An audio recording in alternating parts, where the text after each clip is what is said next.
অতীতের চেয়ে নিশ্চয়ই ভালো হবে রে ভবিষ্যৎ, একদিন খুশি হবি তৈলবি তারি কৃপা সমূহ।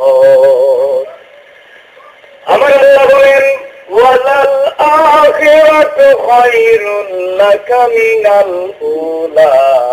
আল্লাহ বলতেছেন বন্ধু চিন্তা করবেন না, your future life will be better than your past life.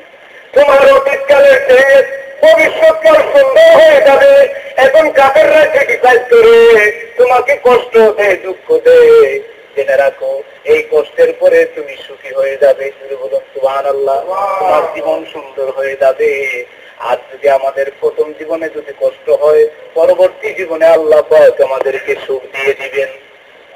এখানে প্রথম জীবন বলতে আমরা এই দুনিয়ার জীবনকে বলতে পারি। এই দুনিয়ার জীবনে যদি আমরা একটু কষ্ট করি, দুঃখ করি, কষ্ট দুঃখের মধ্যে পড়ে আল্লাহর উপর যদি ভরসা করি, আল্লাহর ইবাদত করি, রাসূলের তরিকা মতো যদি জীবন গঠন করতে পারি, আমাদের পরের জীবন আখিরাতে আমরা সুখী হয়ে যাব। আমার আল্লাহ বলেন ওয়ালাল আখিরাতু মানে আখিরাত, আফটার লাইফ। ওয়ালাল আখিরাতু খায়রুল লাকা মিনাল উলা। আমাদের আফটার লাইফ সুন্দর হবে যদি আমরা এই দুনিয়া একটু কষ্ট ভোগ করে আল্লাহর ইবাদত করতে পারি। শুরু বলুন কথা ঠিক কিনা? ওয়াসাউফা ইউতিকা রাব্বুকা ফাতারদা।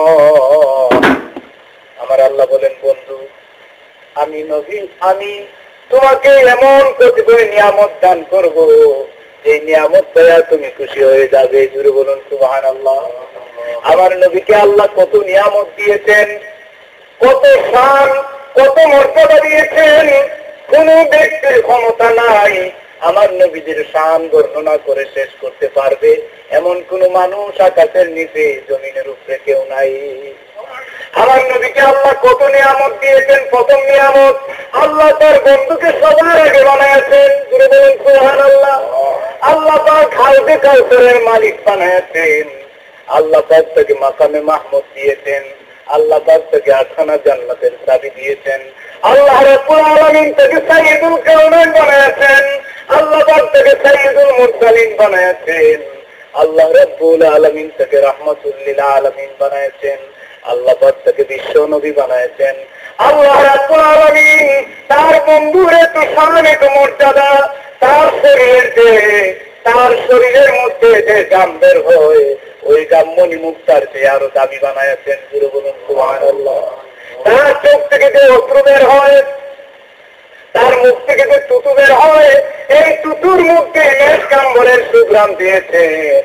আমার নবীজির এত মর্যাদা, এত শান। আমার আল্লাহ বলেন বন্ধু চিন্তা করো না, আমি আল্লাহ আরো নিয়ামত তোমাকে দেব। ওয়ালা সাউফা ইউতিকা রাব্বুকা ফাতারদা। এত নিয়ামত পাইয়া তুমি খুশি হয়ে যাবে। জুড়ে বলুন সুবহানাল্লাহ। তুমি স্যাটিসফাইড হয়ে যাবে, তুমি খুশি হয়ে যাবে এই নিয়ামত গুলি পাইয়া। জুড়ে বলুন কথা ঠিক কিনা? আমি বলতে চাই এরপরে আল্লাহ কি বলছেন? আলাম ইয়াজিদকা ইয়াতীমান ফাআওয়া। ও বন্ধু তোমাকে কিছু নিয়ামত আমি দিয়ে ফেলেছি, আরো তো নিয়ামত দিব, কিছু নিয়ামত দিয়েছি। এর মধ্যে একটা নিয়ামত তুমি ছিলে এতিম, আমি আল্লাহ তোমাকে আশ্রয় দিয়েছি। বলুন নবীজি এতিম ছিলেন কিনা? আমার আল্লাহ বলেন তুমি কি এতিম ছিল না? আলাম ইয়াজিদকা ইয়াতীমান ফাআওয়া। তুমি এতিম ছিলে, আমি আল্লাহ তোমাকে আশ্রয় দিয়েছি। You were orphan, I gave you the shelter. তুমি এতিম ছিলে, আমি আল্লাহ আশ্রয় দিয়েছি। জুড়ে বলুন সুবহানাল্লাহ। আমার নবীজি কেমন এতিম? আমার নবীজি জন্মের আগে তার বাবা আব্দুল্লাহ মারা যান। জন্ম নিয়ে আমার নবীজির চেহারা মুবারক তিনি নবীজি তার বাবার চেহারা দেখা সম্ভব হয় নাই। নবীজির বাবা মারা গেলেন। নবীজি এতিম শিশু। 4 বছর পরে নবীজির মা আমিনাও দুনিয়া থেকে বিদায় হয়ে গেলে। আমার নবীজির মতো এতিম তো কেউ নাই। আমার নবীজি ডাক দিয়ে বলেন দুনিয়ার মানুষ যারা এতিমের পাশে থাকবে জেনে রাখো তারা যেন আমি নবী